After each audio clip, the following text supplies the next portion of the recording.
के साथ योगी जी को जय श्री राम, योगी जी को जय श्री राम।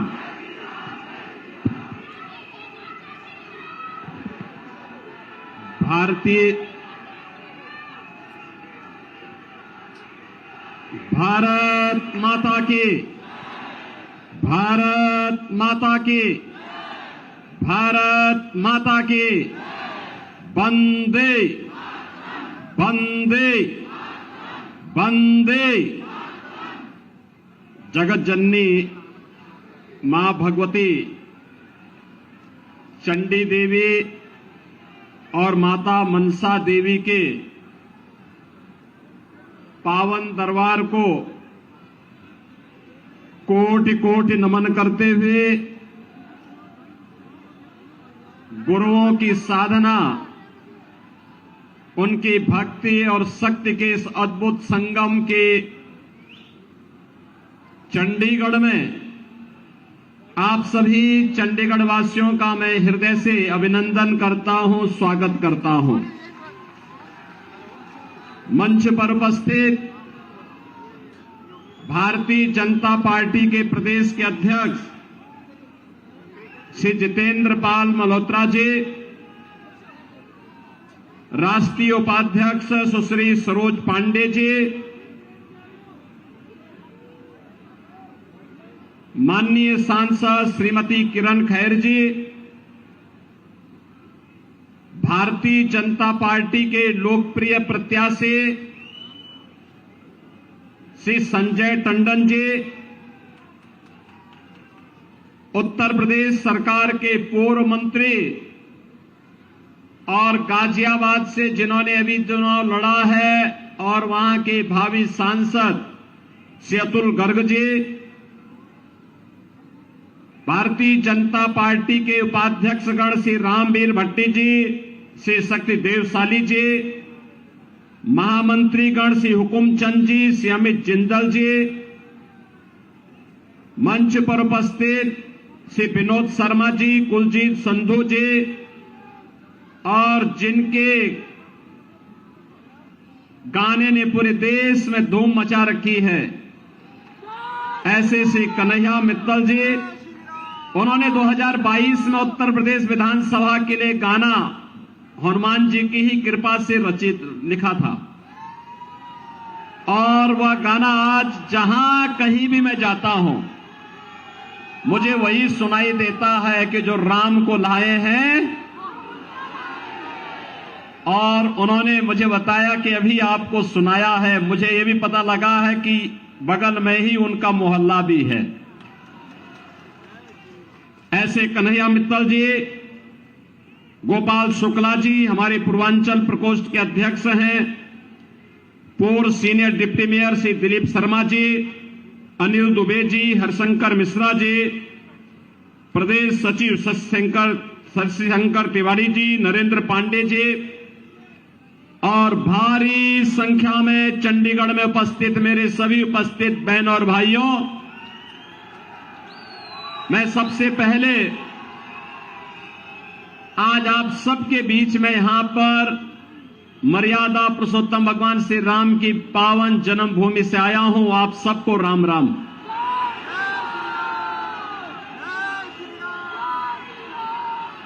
बहनों और भाइयों, जगत जननी मां भगवती चंडी देवी और माता मनसा देवी के दरबार में गुरुओं की परंपरा के साथ जुड़ना अपने आप में हर व्यक्ति को आह्लादित कर देता है। और मेरे लिए आप सबके बीच में आना, लोकसभा चुनाव की दृष्टि से आपके बीच में आना, और वह भी तब आज पंचम चरण का चुनाव चल रहा है। उत्तर प्रदेश की भी 14 लोकसभा सीट पर आज चुनाव हो रहे हैं।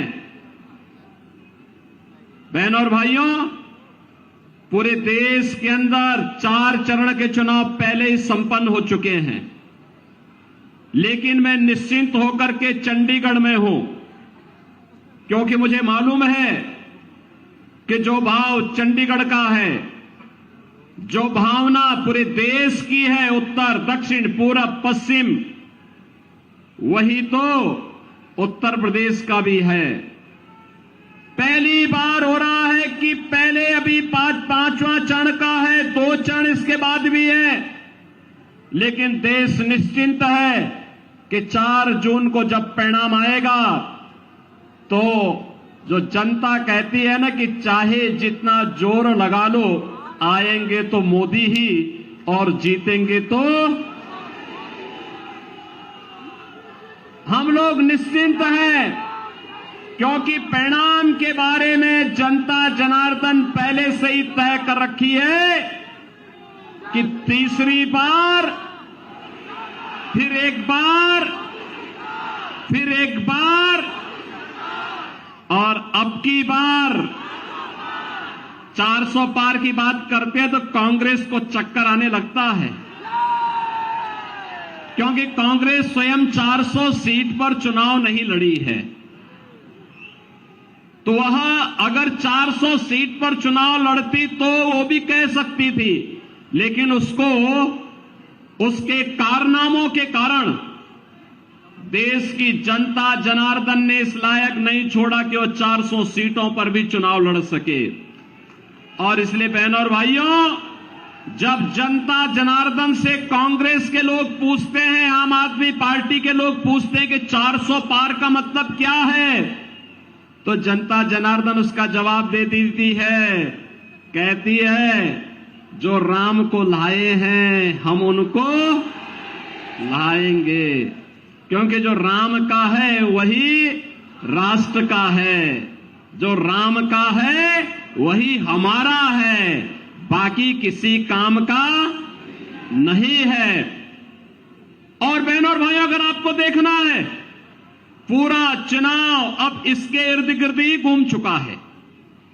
पूरा चुनाव, लोकसभा के पूरे चुनाव को अगर आप देखेंगे, कांग्रेस के नेता तो पहले प्रभु राम को नकार चुके थे। पहले इन्होंने कहा था कि राम तो हुए ही नहीं, इन लोगों ने पहले ही कहा था। और अभी चुनाव के दौरान भी इनके एक बुद्धिदाता कह रहे थे भारत के अंदर राम मंदिर का निर्माण नहीं होना चाहिए था। हमने कहा भाई आपने बुद्धि कांग्रेस को दी होती तो कम से कम वो इटली में ही राम का मंदिर बना देते। भारत के अंदर तो बनाने के लिए हमारा इंतजार था ही, मोदी जी का इंतजार था ही, लेकिन अगर पहले बताए होते तो कांग्रेस को कहते कि भाई इटली में ही बना लो। लेकिन बहनों और भाइयों, उनको याद आज आ रही है, क्योंकि भगवान जब किसी की बुद्धि फेरते हैं तो उसको पहले उल्टी बुद्धि दे देते हैं, विनाशकाले विपरीत बुद्धि। और ये आज कांग्रेस के अंदर आप देख सकते हैं, आज कांग्रेस उसी राह पर आगे बढ़ चुकी है। और इसके जितने भी अन्य सिपा सालार हैं, इनके सहयोगी दल हैं, वे भी राम मंदिर का विरोध कर रहे हैं। कोई कहता है राम मंदिर बेकार बना है, कोई कहता है राम मंदिर नहीं बनना चाहिए था। बहनों और भाइयों, कांग्रेस हो या इनके अन्य सहयोगी दल, ये पहले दिन से राम मंदिर का विरोध कर रहे हैं और कहते थे, पहले न्यायालय को भी धमकाते थे कि अगर राम मंदिर का फैसला हुआ तो दंगे हो जाएंगे, राम मंदिर का फैसला हुआ तो खून की नदियां बह जाएंगी। जब 2017 में मोदी जी के आह्वान पर भारतीय जनता पार्टी की सरकार उत्तर प्रदेश में बनी, लोगों ने पूछा कि क्या होगा, हमने कहा यूपी में अब दंगा नहीं होगा, कोई दंगा करेगा तो फिर उल्टा टांग देंगे उसको। और बहनों और भाइयों, आप तो सभी जाते होंगे, भाई देखो मेरा तो जन्म उत्तराखंड में हुआ था, मैं काम उत्तर प्रदेश में कर रहा हूं, पूर्वी उत्तर प्रदेश में काम कर रहा हूं, जो बिहार और उत्तर प्रदेश का जंक्शन है। हमारी बोली भोजपुरी है और उत्तर प्रदेश में आपने देखा होगा पिछले 7 वर्ष में कोई दंगा नहीं हुआ। और जिस दिन माननीय उच्चतम न्यायालय का फैसला आना था, लोगों ने कहा क्या होगा, लोग सशंकित थे। मैंने कहा भी देखो, एक तिनका नहीं हिलने वाला है, कोई एक तिनका नहीं हिला सकता है। आज का दिन इस ब्रह्मांड का सबसे शांत और सौहार्दपूर्ण दिन होगा। और बहनों और भाइयों, आपने देखा होगा उत्तर प्रदेश में दंगे समाप्त, और दंगे ही नहीं समाप्त हुए, अब तो उत्तर प्रदेश में सड़कों पर नमाज पढ़नी भी लोगों ने बंद कर दी है। अब तो उत्तर प्रदेश में मस्जिदों की मीनारों से माइक भी उतर गए हैं। वो कह रहे हैं भैया अब हम लोग भी शांति से रहना चाहते हैं। तो ये शांति और सौहार्द की भूमि आज उत्तर प्रदेश बनी है। और अब तो अयोध्या में रामलला विराजमान भी हो गए हैं। कौन ऐसा भारतीय होगा, बहनों और भाइयों, कौन ऐसा भारतीय होगा जो अपने आप को गौरव की अनुभूति न करता हो अयोध्या में रामलला के विराजमान होने के लिए। 500 वर्षों के बाद यह अवसर हमारे सामने आया है, और इसीलिए हर जन से एक ही स्वर उड़ रहा है, और वह है कि जो राम को लाए हैं हम उनको, बहनों और भाइयों, हमारा भारतीय समाज कृतज्ञता ज्ञापित करना जानता है। और कृतज्ञता किस रूप में हम व्यक्त करते हैं, ये किसी से छुपा हुआ नहीं है। आपने देखा होगा, आप याद करिए बहनों और भाइयों, आप याद करिए, जब भी देश पर संकट आता है तो सबसे पहले देश छोड़कर के भागने वालों में राहुल गांधी का नाम आता है। कहीं भी कोई संकट आ जाए, यद्यपि ये देश को संकट देने वाले लोग ही हैं। इन्होंने समस्या दिया, इन्होंने आतंकवाद देश को दिया, इन्होंने नक्सलवाद देश को दिया, विरासत में इन्होंने भ्रष्टाचार देश को दिया, अराजकता देश को दी, और साथ साथ अव्यवस्था का जो आलम है। जब भी संकट आता है, मैं आपसे पूछना चाहता हूं, इस सदी का सबसे बड़ा संकट था कोरोना कालखंड। कोरोना के दौरान कहीं राहुल गांधी नजर आए थे क्या? चंडीगढ़ आए थे क्या? उत्तर प्रदेश में भी नहीं आए थे। उत्तर प्रदेश से वो सांसद थे उस समय, उत्तर प्रदेश में भी नहीं आए थे। और जब हम लोगों ने सभी सांसदों से बात करना प्रारंभ किया है, भाई हालचाल लें, भाजपा के सांसद, भाजपा के विधायक, भाजपा के कार्यकर्ता, मोदी जी ने तो सबको भाजपा के कार्यकर्ताओं से कहा था कि संगठन नहीं, सेवा ही संगठन है, सेवा का कार्य करना है।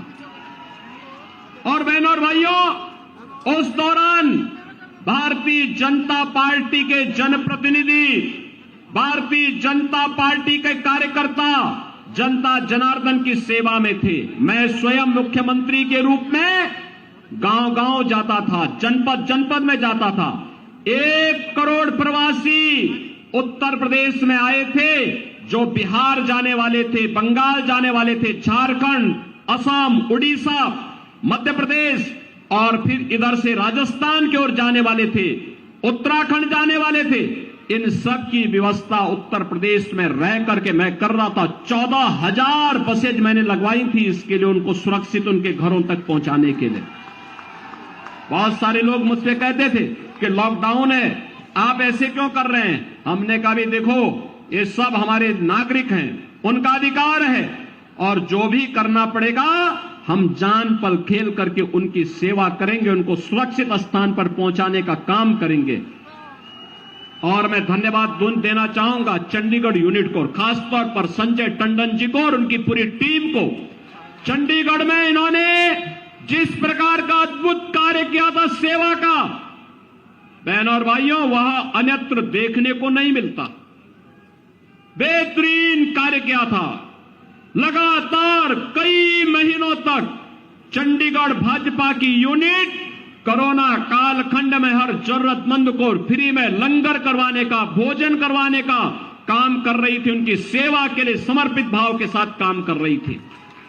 लेकिन बहनों और भाइयों, मैं आपसे पूछना चाहता हूं, कहीं राहुल गांधी आए होंगे? कहीं नहीं नजर आए होंगे। कहीं मनीष तिवारी नजर आए होंगे? कहीं नहीं नजर आए होंगे। क्योंकि ये तो सब उड़न खटोला है जी। आज आएंगे, फिर चुनाव लड़के, फिर गायब हो जाएंगे, फिर कोई अता पता नहीं होगा। और इसलिए बहनों और भाइयों, जो आपके संकट में आपके साथ नहीं हो सकता, जो आपके सुख दुख में आपके साथ नहीं खड़ा हो सकता, जो आपकी आस्था का सम्मान नहीं कर सकता, जो आपकी विरासत को सम्मान नहीं दे सकता है, जो आपके विकास के बारे में जिसके पास कोई विजन न हो और जो गरीबों के कल्याण का मार्ग प्रशस्त नहीं कर सकता है, उस व्यक्ति को जनप्रतिनिधि के रूप में चुन करके हम लोग स्वयं भी पाप के भागीदार कतई न बने। क्योंकि आपके द्वारा चुना गया वोट की ताकत, जो ताकत है आपके पास, ये ताकत आपको पाप का भी और पुण्य का भी भागीदार बनाता है। अच्छा जनप्रतिनिधि चुनते हैं तो पुण्य हमें प्राप्त होता है, लेकिन अगर गलत चुनते हैं तो उसके पाप में हम भी भागीदार हो जाते हैं। आपने देखा होगा, आज भारत यशस्वी बन रहा है, भारत के अंदर खुशहाली है, भारत का दुनिया के अंदर सम्मान बढ़ रहा है, भारत की सुरक्षा पुख्ता है, आतंकवाद और नक्सलवाद और अराजकता की समस्या का समाधान हुआ है, तो इसलिए हुआ है क्योंकि आपने मोदी जी को चुना था, मोदी जी को प्रधानमंत्री के रूप में चुना था। बहन और भाइयों, मोदी जी ने 10 वर्ष में देश की तस्वीर और तकदीर को बदल करके रख दिया है। आज कोई भी भारत पर गौरव की अनुभूति करता है। दुनिया में कोई संकट आता है, मोदी जी संकट मोचक के रूप में माने जाते हैं। उस समस्या का समाधान मोदी जी के पास है। भारत के अंदर इन समस्याओं का समाधान होता है। और अब तो मैं ये भी देखता हूं, पहले जब आतंकी विस्फोट होते थे, जगह जगह विस्फोट होते थे, निर्दोष भारतीय मारे जाते थे, कभी मुंबई का विस्फोट, कभी दिल्ली का विस्फोट, कभी राम जन्मभूमि पर आतंकी हमला, कभी काशी में संकट मोचन पर आतंकी हमला, कभी भोपाल का विस्फोट, कभी बेंगलोर का विस्फोट। मैं सांसद था और इसको संसद में मुद्दे को उठाते थे तो तत्कालीन कांग्रेस की सरकार क्या कहती थी? कहती थी कि आतंकवाद तो सीमा पार से है। और आज आतंकवाद का समाधान भी हुआ। अब तो पटाखा भी जोर से फट जाए ना तो पाकिस्तान पहले सफाई देता है, कहता मेरा हाथ नहीं है, मैंने इसमें कुछ नहीं किया है, क्योंकि उसे मालूम है ये नया भारत है, छेड़ता नहीं है, लेकिन कोई छेड़ता है तो छोड़ता भी नहीं है। और इसीलिए पाकिस्तान पहले सफाई दे देता है। दम होनी चाहिए, और दम आज मोदी जी के नेतृत्व में भाजपा की सरकार ने दिखाने का काम किया है। और इसीलिए बहनों और भाइयों, आज हम आपके पास आए हैं कहने के लिए, आज आप देख रहे होंगे 10 वर्ष में मोदी जी के नेतृत्व में कितना बेहतरीन विकास देश के अंदर हुआ। 4 लेन की कनेक्टिविटी। आज से 12 वर्ष पहले मैं दिल्ली से चंडीगढ़ आया था बाई रोड, मुझे 10 घंटे लगे थे। और बहनों और भाइयों, आज के दिन पर हम 3 से 3.5 घंटे के अंदर दिल्ली से चंडीगढ़ आ सकते हैं। ये दूरी कम की है मोदी जी ने।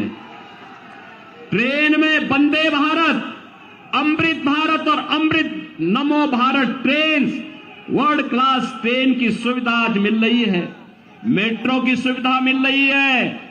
IIT, IIM, AIIMS, IIIT, NIT और वर्ल्ड क्लास यूनिवर्सिटी बन रही है।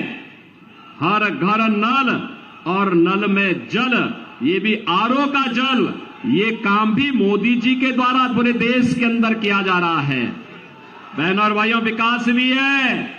याद करिए कांग्रेस की सरकार के समय गरीब भूख से मरता था, गरीबों को राशन नहीं मिलता था, और मोदी जी देश के अंदर 80 करोड़ लोगों को फ्री में राशन दे रहे हैं। और राशन की सुविधा भी ऐसी कि हमारे यूपी और बिहार का भाई तो कोई होगा, अगर कार्ड यूपी में है या बिहार में है, राशन चंडीगढ़ में ले सकता है। 1 नेशन 1 राशन कार्ड की व्यवस्था यह भी मोदी जी ने दी। आयुष्मान भारत का कार्ड 60 करोड़ लोगों को दे दिया गया है और 5 लाख रुपए तक का उपचार वे कहीं भी करा सकते हैं। और यही नहीं, अभी तो मोदी जी ने कहा है कि तीसरी बार आते ही 70 वर्ष के ऊपर के हर व्यक्ति को प्रतिवर्ष 5 लाख रुपए की आयुष्मान भारत का कार्ड की सुविधा उपलब्ध करवाएंगे। बहनों और भाइयों, कांग्रेस के पहले एक प्रधानमंत्री ने वक्तव्य दिया था कि हम 100 पैसा भेजते हैं, नीचे 15 पैसा ही पहुंचता है। 85 पैसा कांग्रेस के दलाल खा जाते थे, यही था ना। और मोदी जी ने घर गरीब का खाता खोल दिया। 100 पैसा दिल्ली से भेजते हैं, 100 का 100 पैसा उसके खाते में जाता है, बीच में कोई मध्यस्थ नहीं। का सुशासन की यह सबसे अच्छी, सबसे सटीक उदाहरण है। पैसा आपके खाते में जा रहा है। किसान कांग्रेस के समय आत्महत्या करता था, आज 12 करोड़ किसानों को किसान सम्मान निधि का लाभ प्राप्त हो रहा है। 12 करोड़ घरों में शौचालय का निर्माण हो गया है। 10 करोड़ घरों में उज्ज्वला योजना का सिलेंडर पहुंच गया है। और बहनों और भाइयों, 4 करोड़ गरीबों के घर बन गए हैं। और मोदी जी ने कहा कि इस बार आएंगे, आते ही शेष बचे हुए परिवारों को भी एक एक आवास उपलब्ध करवाने का काम करेंगे। अभी से कार्य योजना बन चुकी है। बहनों और भाइयों, मैं पूछना चाहता हूं कि मोदी जी ने एक लंबी फेहरिस्त है लोक कल्याण की, गरीबों के लिए, वंचितों के लिए, दलितों के लिए, समाज के विभिन्न तबके के लिए उन्होंने काम किया। क्या किसी की जाति, किसी का मत, किसी का मजहब, किसी के क्षेत्र या किसी भाषा को देखा? नहीं। उनका तो मंत्र था सबका साथ और सबका विकास। उनका मंत्र ये नहीं था जो कांग्रेस कहती थी कि देश के संसाधनों पर पहला अधिकार मुसलमानों का है। कहां देश का हिंदू जाएगा, कहां सिख जाएगा? और अभी तो सिटीजनशिप अमेंडमेंट एक्ट लागू हुआ है। आप देखो, हिंदू और सिख, बौद्ध और जैनी, इन सभी लोगों को जो प्रताड़ित थे पाकिस्तान में, बांग्लादेश में, अफगानिस्तान में, जैसे ही नागरिकता देनी प्रारंभ हुई, आप देखें कांग्रेस के पेट में दर्द होने लग गया। कह रहे सब क्यों कर रहे हैं? अरे भाई, पीड़ित मानवता की सेवा भारत नहीं करेगा तो कौन करेगा? लेकिन एक कांग्रेसियों को देखो ना, ये दुर्बुद्धि है, इनके अंदर दुर्योधन की आत्मा प्रवेश कर गई है, ये मानने वाले नहीं है। और इसीलिए उस समय कहते थे कि भारत के संसाधनों पर पहला अधिकार मुसलमानों का है। और हम कहते थे कहां जाएगा हमारा हिंदू, कहां जाएगा हमारा दलित? आपने देखा होगा मोदी जी ने अयोध्या में रामलला को विराजमान करा दिया। और रामलला को विराजमान कराने के बाद पहले रामलला को विराजमान बाद में कराया। पहले अयोध्या में हम लोगों ने इंटरनेशनल एयरपोर्ट बनाया है। उस इंटरनेशनल एयरपोर्ट का नाम महर्षि वाल्मीकि के नाम पर किया है। महर्षि वाल्मीकि जिन्होंने राम से हमारा साक्षात्कार कराया, उनके नाम पर अयोध्या का एयरपोर्ट। और इसीलिए मैं वाल्मीकि समुदाय से भी कहना चाहूंगा, आइए ना अयोध्या में, वाल्मीकि जी की गुण गाथा को आप अयोध्या में देख करके सम्मान का अनुभव करेंगे। राम के साथ अपना संवाद और अपना संबंध जोड़ करके गौरव की अनुभूति करेंगे। और हम लोगों के लिए तो ऐसा कार्य हो गया है कि लोग भी अच्छा, आप सबसे मैं कहूंगा, आप कह सकते हैं वर्तमान पीढ़ी से कि हां, अयोध्या में राम मंदिर का निर्माण हमने कराया है। आप बोलिए, जोर से बोलिए। नेतृत्व मोदी जी का है, कोई संदेह नहीं। लेकिन मोदी जी को ताकत आपके वोट से मिलती है। कमल चुनाव चिन्ह पर जो वोट आप देते हैं, ये सीधे मोदी जी के पास जाता है। वो मोदी जी की ताकत होती है। और तब मोदी जी इतने कड़े फैसले लेने में सहमत होते हैं। और इसलिए बहनों और भाइयों, आज मैं आपके पास आया हूं यही कहने के लिए, कांग्रेस और आम आदमी पार्टी का गठबंधन बहन और भाइयों, ये गठबंधन नहीं है, यह तो है मिलकर के जीतेंगे तो साथ साथ लूटेंगे। लूटने के लिए है, कल्याण करने के लिए नहीं है। देख रहे हो ना पंजाब में कैसे माफिया और अपराधी आदि होकर के चलते हैं। अरे हमने यूपी के अंदर ये सभी माफियाओं को उल्टा टांग दिया है, टांग दिया सबको। यूपी में आप देखते होंगे जितने दुर्दांत माफिया थे उन सबकी कब्रों में कोई मरसिया पड़ने के लिए भी नहीं बचा हुआ है। कोई नहीं पड़ता जी, कोई पूछता नहीं। एक कांग्रेस के लोगों के लिए अब केवल माफियाओं के लिए मातम मनाने के लिए इनको छोड़ दीजिए। ये लोग नहीं लड़ पाएंगे इन माफियाओं के साथ। इनके खिलाफ भाजपा लड़ेगी, भाजपा।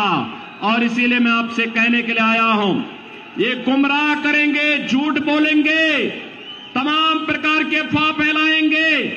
बहन और भाइयों, अब मुझे कहने में कोई संकोच नहीं कि कांग्रेस आम आदमी पार्टी के साथ गठजोड़ क्यों की है। इसलिए किया है क्योंकि पहले इन्होंने देश को बांटा, फिर समाज को बांटा, अब इनकी नजर आपकी प्रॉपर्टी पर पड़ गई है। आपने देखिए कांग्रेस के एक बुद्धिदाता ने क्या कहा है कि कांग्रेस सरकार में आएगी तो सभी की संपत्ति की सर्वे करवाएगी और फिर विरासत टैक्स लगाई। विरासत टैक्स का मतलब जानते हैं? आपके बाप दादों की जो प्रॉपर्टी होगी, जो संपत्ति होगी, जो पैसा होगा, जो जेवर होगा, जो जमीन होगी, जो मकान होगा, उसमें से आधा ये कांग्रेस के लोग लेकर के मुसलमानों को आमंत्रित कर देंगे। क्या आप इसको स्वीकार करेंगे क्या? अरे ये तो इतिहास में हमने एक मुगल बादशाह का नाम सुना था, औरंगजेब का। औरंगजेब ने हिंदुओं पर जजिया कर लगाया था, कहा था या तो इस्लाम स्वीकार करो और नहीं तो जजिया कर दो।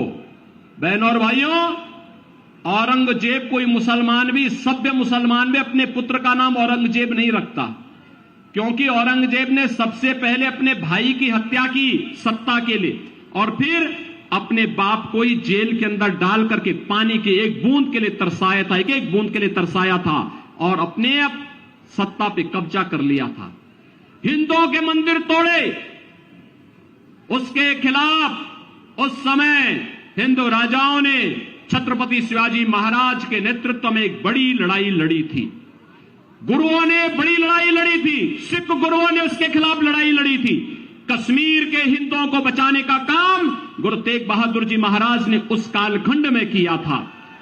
बहन और भाइयों, आज मैं आपसे कहने के लिए ही आया हूं, ये कांग्रेस के अंदर औरंगजेब की आत्मा घुस चुकी है। हमें देश के अंदर दूसरा औरंगजेब नहीं पैदा होने देना है। ये भारत, एक भारत श्रेष्ठ भारत तो मोदी जी ने 10 वर्ष में बनाया है। हमें भारत को अब आत्मनिर्भर और विकसित भारत बनाने के मोदी जी के संकल्प के साथ जुड़ना है, जिससे हर नौजवान के हाथों को रोजगार दे सके, हर व्यापारी और बेटी की सुरक्षा सुनिश्चित कर सके, प्रत्येक नागरिक के चेहरे पर खुशहाली ला सके। इसके लिए भाजपा आवश्यक है और इसीलिए मैं चंडीगढ़ में आया हूं कि मोदी जी को तीसरा कार्यकाल दीजिए।